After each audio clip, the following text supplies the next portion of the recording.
introduce some enhancement to the audit log functionality. The first one that we have introduced is about this flag under the PG audit log CL. You can actually put enable true to that CL.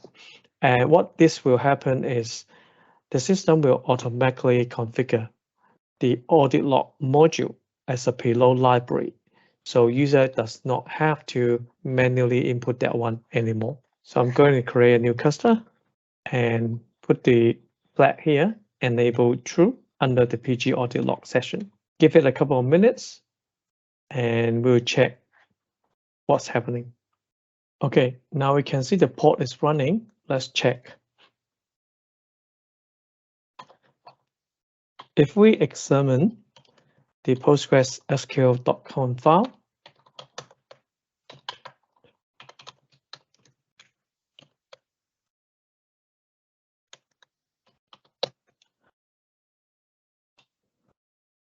we can see that the PG audit module is now loaded automatically. At the same time, if we look at the log directory, we can see there's a new directory called audit, and inside you will find the audit file.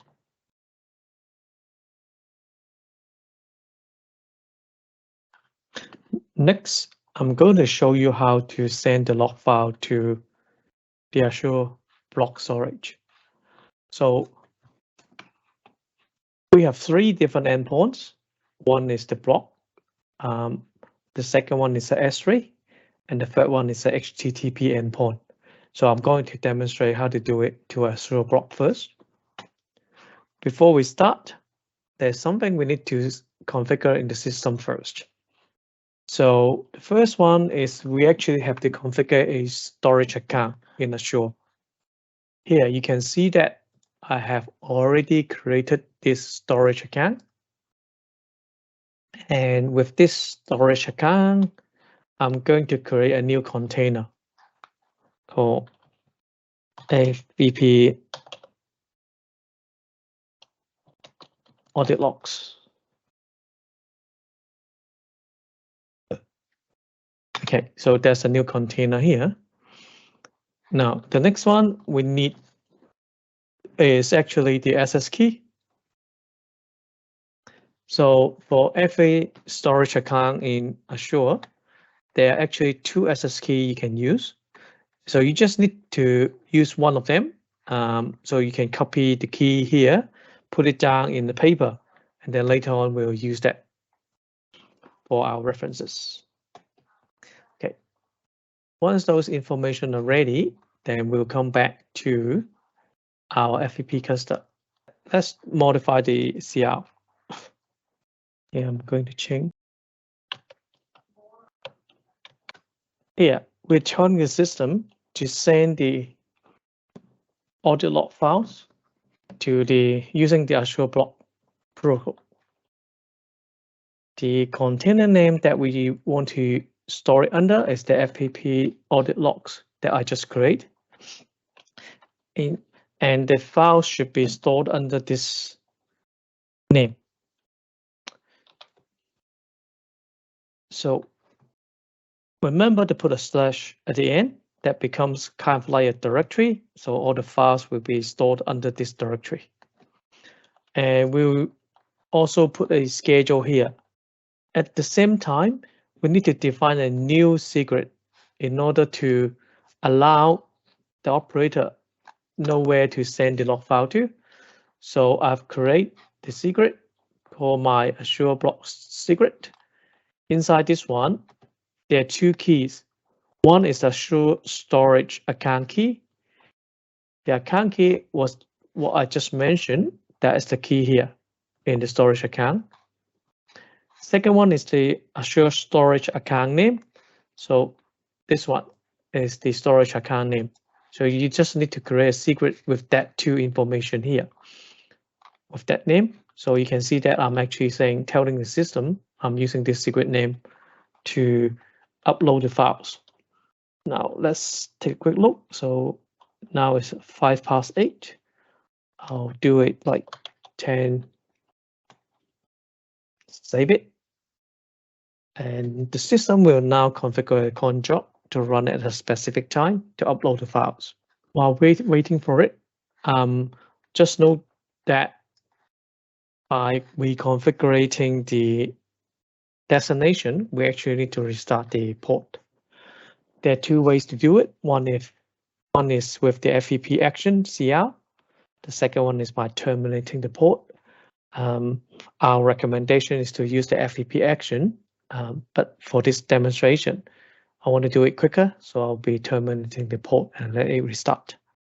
Okay, so we have arrived at the scheduled time. You can see there's a new cron job that just started. And we'll take a look. And you can see that from the log, it's actually have already uploaded the file to the block storage. Now let's come back to our block storage and comes to the container under the FEP audit logs. You can see that it has created a new subdirectory and the file has been uploaded here.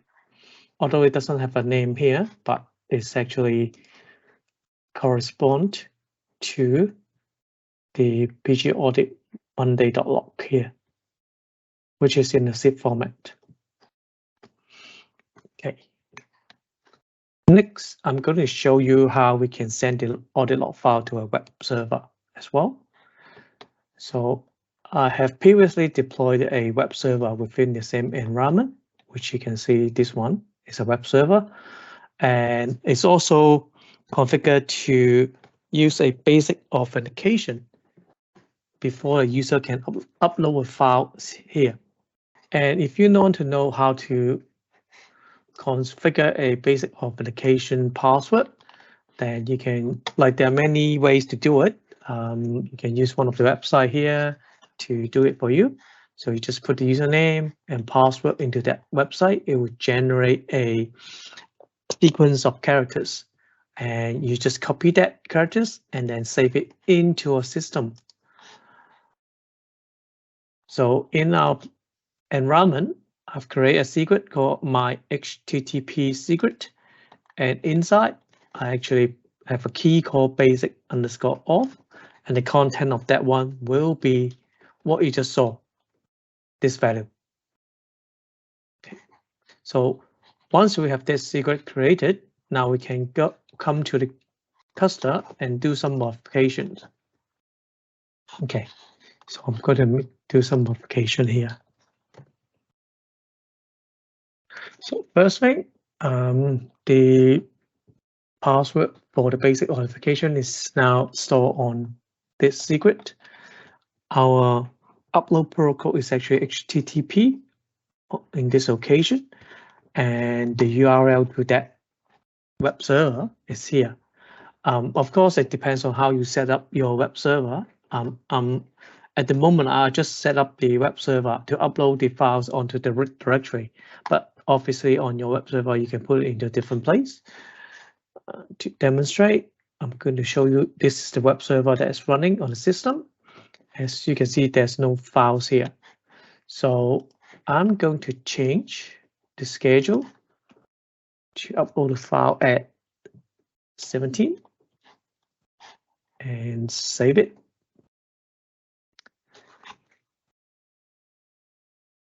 So again, as mentioned before, changing the method, like from Azure to HTTP or to S3, you actually have to reload the port. So I'm going to do it here now.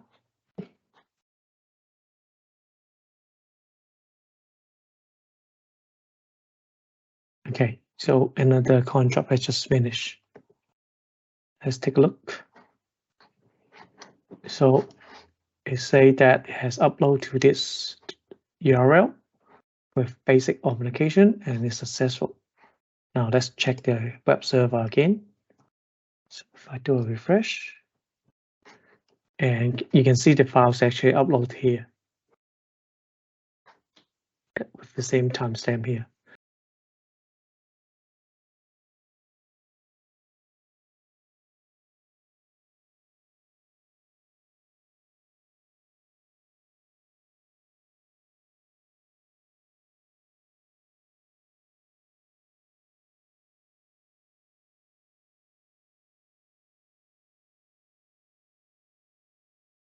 I'm going to demonstrate this with Azure Keyword.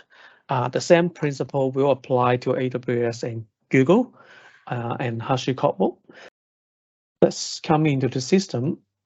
This is one of the resource group that I have in the system. I can actually go and say create a keyword. There are actually multiple versions. There is the keyword with the HSM, which is like protected by the hardware base.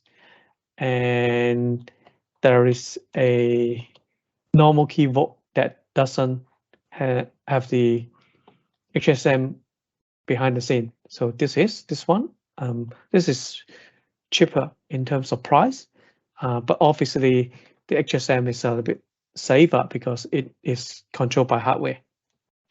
But for portability, I would suggest we use the service one instead of the hardware one.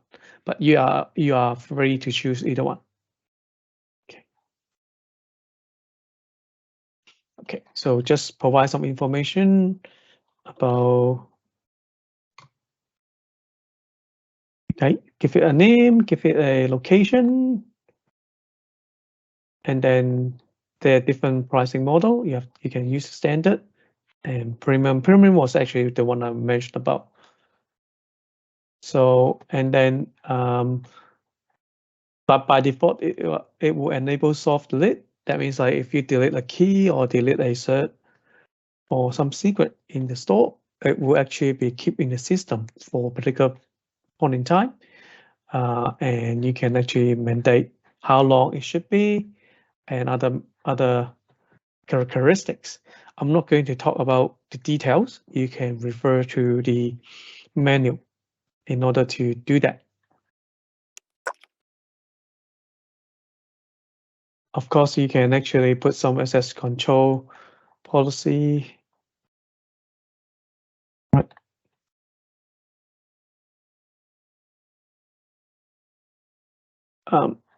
By default, because I'm the owner, I will have full access to the keyword. Later on, we will actually create a service principal for this. You can limit like whether this keyword can be accessed from the public internet or only from selected network or even like privately within your VPC. So not sure keyword for KAS. So keep in mind about this name, save it somewhere. The next step is we are going to create a service principal. So usually it's done in the Azure Active Directory, app registration, and you can create a new application. Let's talk about, let's say, keyword access, and only within the same organization. And then we can say register. That will create application for you. Obviously, I mean, this is example. Previously, I have already created another application. This one, it's called Fast Kubernetes Azure Keyword app. Now you have the application, but you actually have to create some mechanism for the consumer to authenticate using this identity.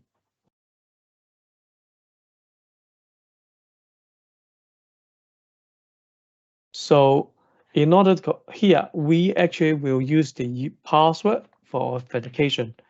In our FEP implementation, we only support password at the moment. We don't support certificate. So just bear in mind. So you can say create a new client secret, which is basically like a password. So you can put some description here.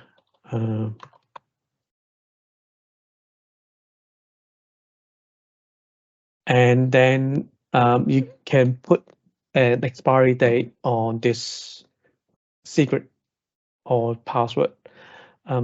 So the expiry date, you should set it up so that it's not too short. Otherwise, like every time this password expires, you have to create a new one and you have to actually tell FEP about that such that it can consume the new credentials. At the same time, you should not set it too long. Otherwise, if someone actually get hold of the password, they may actually impersonate you as the application and gain access to the secret in the keyword. So check with your company policy on suitable length of time that this password should be valid. I guess the default about 880 days is good enough. So you can click add. Once you do that, you will actually see there's a new value here. So remember to copy this value and save it somewhere. You can use it later on, because otherwise, this is the only time you can actually get the value of this password. Once you navigate away and come back, you will not be able to see the content of it. Just like the one that I created previously, you can't see the content of it anymore. So remember to copy it somewhere.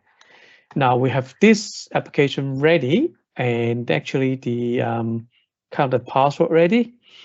Then we can come back to our keyword. So this is keyword that we created previously. Now you have to grant the application or service principal we just create permission to use this one. So you come here, the keyword, navigate to IAM, and then do role assignment. I can say add a role assignment.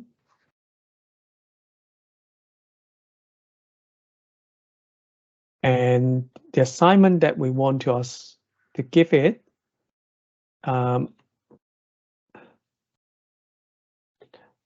it depends on how you want to consume it. If you want to allow this account to actually create new password, create new certificate, or create new key pair in the system, you use the word administrator. However, if you just want to limit this usage to some other capability, then you can select the right role in the system. One is like the key vault certificate officer. This one can actually only operate the certificate within the key vault, whereas the vault contributor, he can do pretty much everything except changing the policy or deleting some old keys.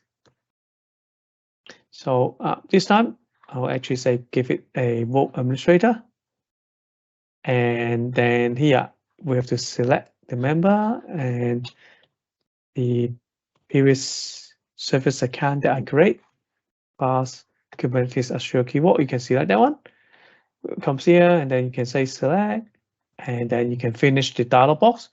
Once you finish the dialog box, you can actually see it here. Here. So this application, Pass Kubernetes Azure keyword app, is actually a keyword administrator for this keyword. So now we have finished the preparation steps. We can start the next steps in Kubernetes. So in order to create the secret in Kubernetes, you need to actually obtain the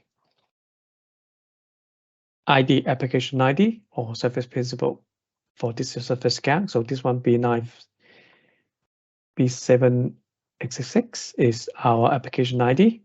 So you copy it, and with the password that we save it somewhere as well, that two component becomes our secret information. So you can create a key value pair secret, and the key should be client ID, and that client ID should match what we just copied from this application, the application ID. And then the second key is actually called client secret, and the value will be the password itself that we previously copied. So you can name it anything you want. Here we use the secret called ACSS. All right, so we have that information ready. Now, the next step is actually to deploy this CSI driver. To do that, we actually first thing we need to do is add the ham repo of the CSI driver into our system. So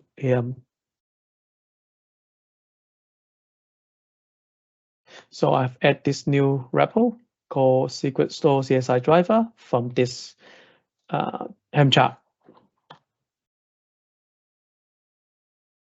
So you can see, yep, it's now here.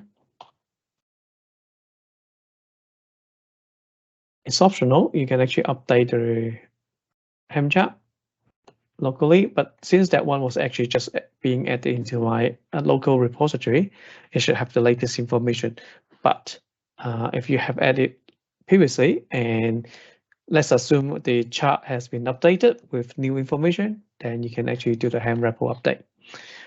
Now, so we have pulled the repo to my local environment. The next step is actually going to install it.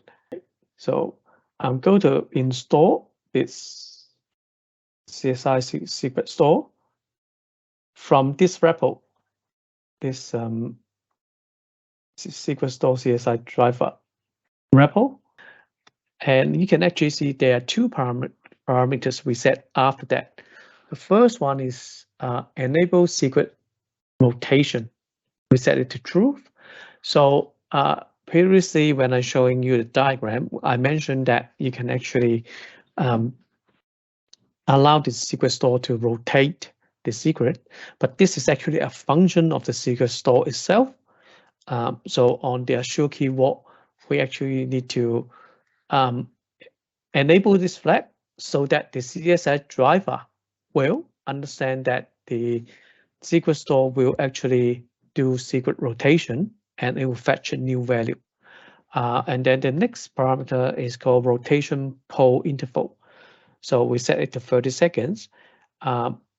As the cloud secret store is actually external to our Kubernetes cluster, there is no direct linkage between the two other than using this CSI driver.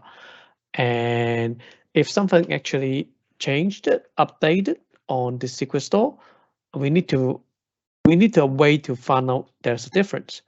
And the way this CSI driver do it is by polling the secret store regularly. We set to a 30-second interval. So this interval again is subjected to how often or how quickly you want your FEP cluster to receive the latest information from the secret store. Okay, while it's deploying, now it's being deployed into our system. You might see some warning about port security thing. This is a Kubernetes version thing. For now, it should work. It may give you some warning. So let's come to our kube system namespace. And you can actually see that. Let's look at the port. Secret store CSI driver. Now it's actually running as a daemon set in our cluster. Okay, so the next thing is we have to install the provider. Again, each provider actually has its own ham repository. So I'm adding this Azure one into our system. Okay, so next step, I'm going to install this provider. Okay, so I've just installed the provider. And come back to our kube system namespace. You can see that the provider is now installed as a daemon set as well. And they're all ready.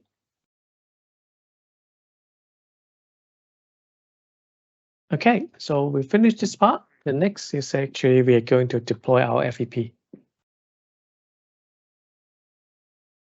Now I'm going to demonstrate how to create an FEP cluster with the secret store information. First, let's check our secret store. So in our store, I have a couple of different information. One is the PG admin password.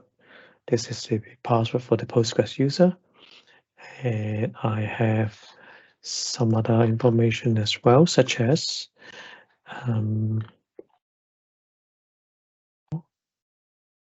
TD passphrase. This secret store the TD passphrase information.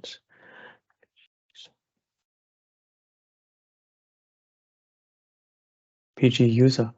PG user contains the additional user to be created that owns the database when this cluster starts. PG rewind user.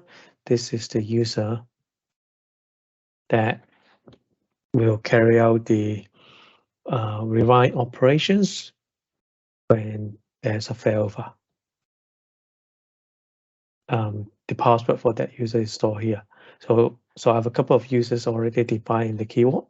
Now I'm going to create a cluster. So the crucial part for this is under the FEP child CL bell, you actually add a new key called secret store. And then the next one is defined, the method is CSI. Under a CSI, you actually provide the information about which provider is going to store your secret. So in our case, we're using Azure here. And then you define the characteristics for that particular secret store.